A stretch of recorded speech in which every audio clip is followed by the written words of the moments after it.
Have you felt that? You know, that little buzz in the air? The feeling that the world is, well, fundamentally changing? It's not in your head. And this isn't just about faster phones or cooler apps. We're literally handing the keys to the kingdom over to machines. We are at a full-on Morpheus moment, right here, right now. We have a choice. We can stick to what we know, or we can take the red pill and see just how deep this new reality goes. And trust me, it goes way deeper than you think. It all starts with a single, surprisingly simple question. I mean, think about it. What would these incredibly powerful machines actually want from us in exchange for all that intelligence? It's not cash. It's not gold. It's something way more basic. They want tokens. And the more tokens we feed them, the smarter and more powerful they get. And that's really the heart of what we're going to unpack today. See, over the next 10 years or so, the way we create, manage, and distribute these tokens is going to define pretty much every company on the planet. And the craziest part? It's already happening. All right, so let's get into it. The word token sounds super high-tech, right? Like something out of a sci-fi movie. But the actual idea behind it? Well, it's ancient. To really get a handle on where we're going, we first have to look at where we've been. So here's the most important thing to get your head around. Tokenization is just the process of making our messy, complicated world understandable to a computer.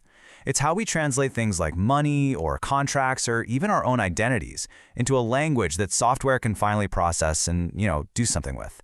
You can think of tokens as both the DNA and the food for AI. And what's so cool is the single thread that connects all of this. 10,000 years ago, a little clay token stood for a bushel of grain. In the 70s, a Visa token was a stand-in for your credit card number to keep it safe. Today, an AI token represents a word or even just a piece of a word for a model like ChatGPT. The tech is wildly different, but the job is exactly the same. Represent a real-world thing so a system can work with it. Yeah, and that's probably why the word can get a little confusing, right? You've got AI people, finance people, and crypto people all saying token, and they all mean something slightly different.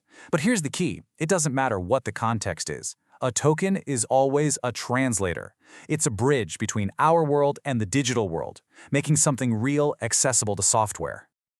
So, if tokens are the raw materials, where does all the magic happen? Well, that brings us to the engine of this whole new economy, which you can think of as the token factory.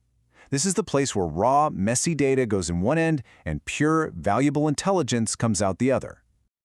It's a pretty simple process, actually. Step 1 is ingest. The factory just gobbles up raw material. Could be anything, a medical scan, a recording of a meeting, whatever. Step 2, refine.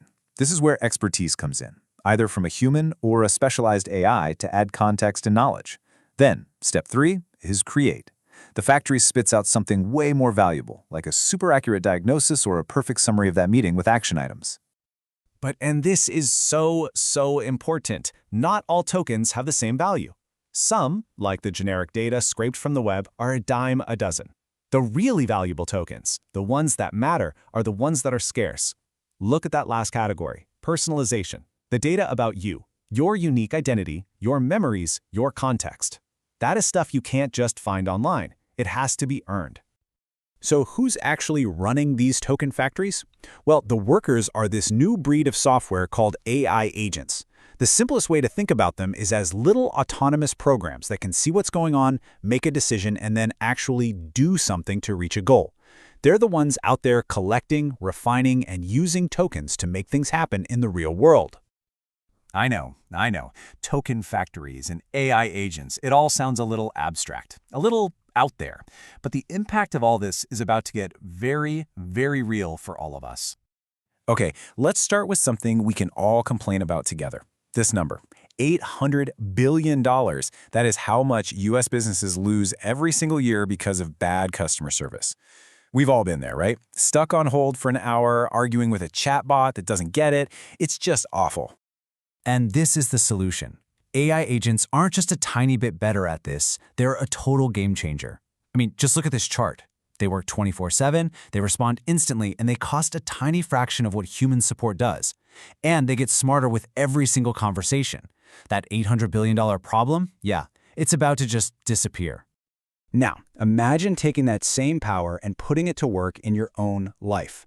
Pretty soon, we're each going to have our own personal financial agent, basically a digital CFO who works only for you 24/7.